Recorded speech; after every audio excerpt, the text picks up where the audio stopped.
Years ago, I helped with the inauguration of the Labyrinth Ministry at Fourth Presbyterian Church when an anonymous donor donated a labyrinth.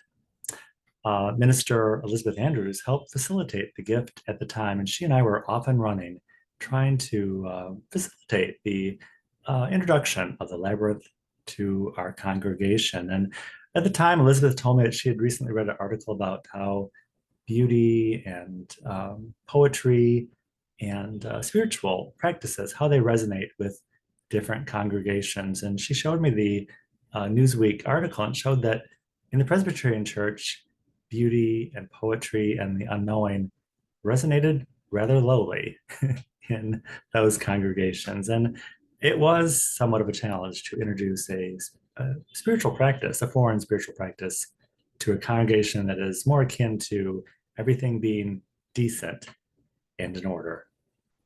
Welcome to Sunday Coffee Hour. I'm Stanley Smith. Each week at Sunday Coffee Hour, we talk about everything and nothing. This week we talked about the difference between heresy and anathema.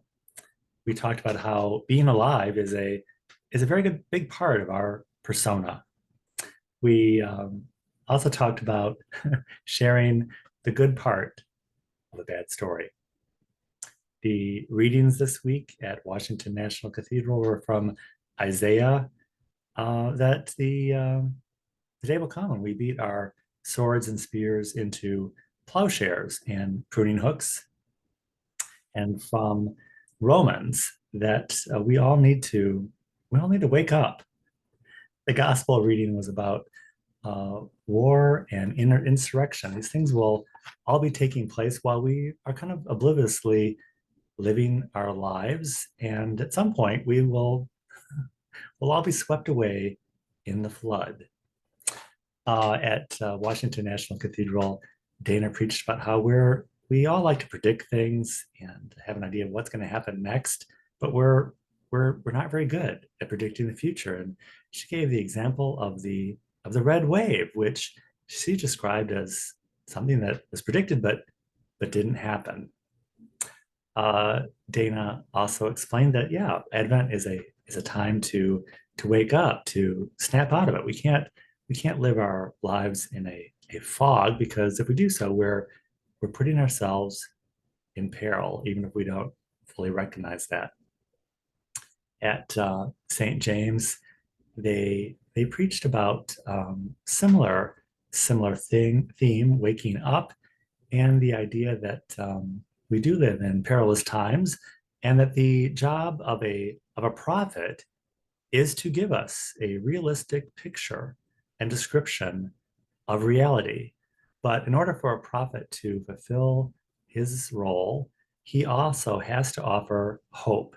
You just can't offer a realistic impression of reality, because that's just simply going to be depressing. You need to offer hope to complete the circuit of the prophetic vision. I think that's something we need to be mindful of, because I think in today's world, in the news and in our predicting, we do get a pretty good picture, the realistic picture of reality, and it's plenty depressing. So if you're not hearing the hope part, you need to take a look at your prophetic sources. At Sunday Coffee Hour, we talked about unnecessary or unexpected expenses and the challenges of facing those. We also talked about the world of misogyny that we still live in, that women get a different storyline and a different experience than men often get. I actually was I've encountered this a couple different times, and I was startled to be reminded about it, because as much as I might want to care about any particular issue, you first need to be aware or awake to it. And I was reminded again of the topic of misogyny, which is something that I don't experience personally, but when I hear it related to me or have a glimmer of it, it's startling. I was at the Apple store this week having my phone restored, and I was working with my technician on one side of the table when another customer came on her side of the table, and she was having a completely different experience than I was having. My issue was being handled seamlessly and carelessly, and no issues on my behalf. But the person across from me, who was an African American young lady with very colorful attire, she was being questioned and prodded to produce her proof of purchase. And I heard the question, and she didn't. And the technician had to repeat it. He said, "I need to see your proof of purchase." When she finally understood what he was saying, she was confused. She didn't really get it.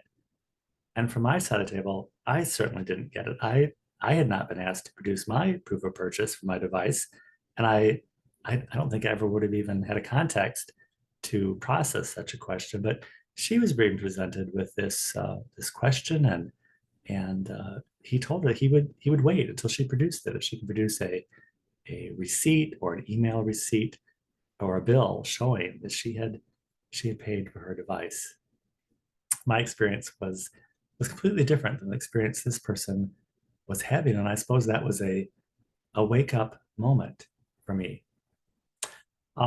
This week, also at Coffee Hour, we talked about planning a holiday luncheon, which we hope to do so soon, and the idea that whenever we gather in community, that's probably the best thing we can do. The best prophetic vision can come of operating and being in this challenging time, but putting together a gathering which offers hope.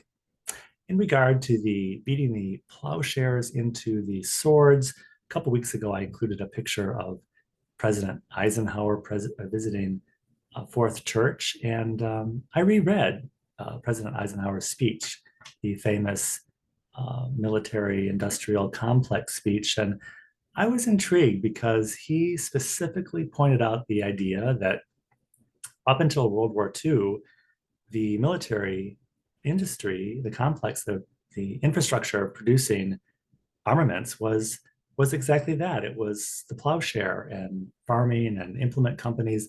Other companies for civilian use were simply converted during World War I to produce armaments. But this changed after the beginning of World War II, when a separate industry exclusively for the production of armaments was produced. And I would suggest we don't have questions, we don't have topics, we don't have recommendations, but I found it very edifying to reread President Eisenhower's speech, because it did point out a particular peril of this new situation that we have lived in ever since, that we don't have an industry that is based on making consumer products, farming implements. It's simply converted into a wartime effort.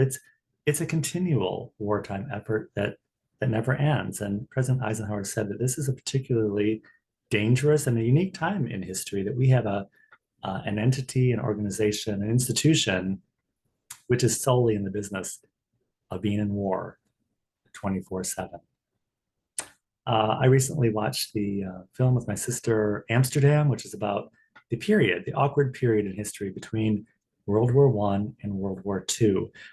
Lisa at St. James, she did point out to us that it doesn't take a rocket scientist to figure out that we're living in a very weird time in history. It's one thing to paint a realistic picture of reality, a prophetic vision of things being very, very bad, but it's hard to find the good story in this bad narrative. But in this film, Amsterdam, these hapless group of characters are doing the best they can to navigate a very bad situation in a very challenging time with hope and joy. And I guess that's the story we can take from this.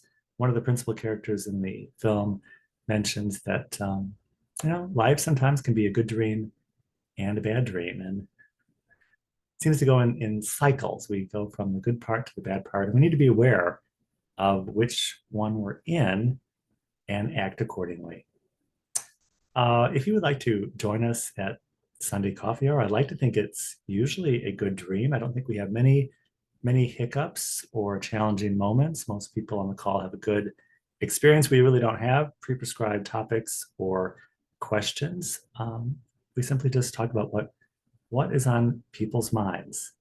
If you would like to join us, Sunday Coffee Hour is every Sunday at 12 noon Central Time on Zoom. I will include my email in the description of this video. I'll be happy to send you an invitation. And I look forward to seeing you very, very soon.